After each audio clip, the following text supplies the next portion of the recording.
জামাতের কোন নেতা কর্মী যদি কোথাও আকাম কুকাম করি ধরা খায়, তখন জামাতের আমির সাহেব চিকন সুরে বলে যে কোন নেতা কর্মীর অপকর্মের দায় সংগঠন নিবে না। একই অবস্থা এনসিপির নেতা নিজ দলের নেত্রীকে লাগাইতে চাইছে, এটাও ভাইয়া কোনো অপরাধ ন, সেই নেতা এখনো দলে বলবৎ আছে।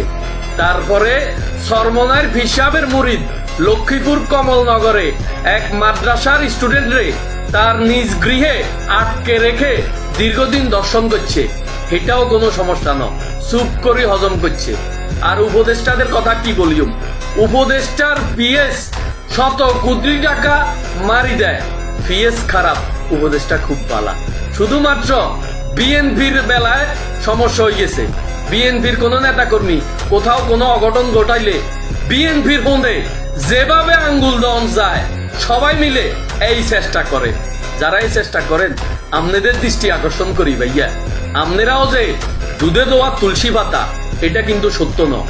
আপনাদের দৃষ্টি আকর্ষণ করি বলিও, বিএনপির হোন্দে আঙ্গুল না দি সরকারের হোন্দে আঙ্গুল দেন, যেন আইন শৃঙ্খলা পরিস্থিতিটা ঠিক করে।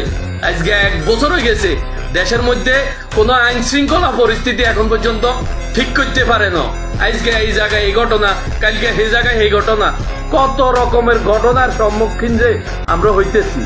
আর যারা বিএনপির হোন্দে আঙ্গুল দিতেছেন আপনাদের দৃষ্টি আকর্ষণ করি ভাইয়া, আপনারা যে দুধে দেওয়া তুলসী পাতা এটা কিন্তু ন, ততএব বিএনপির হোন্দে আঙ্গুল ন দি সরকারের হোন্দে আঙ্গুল দেন।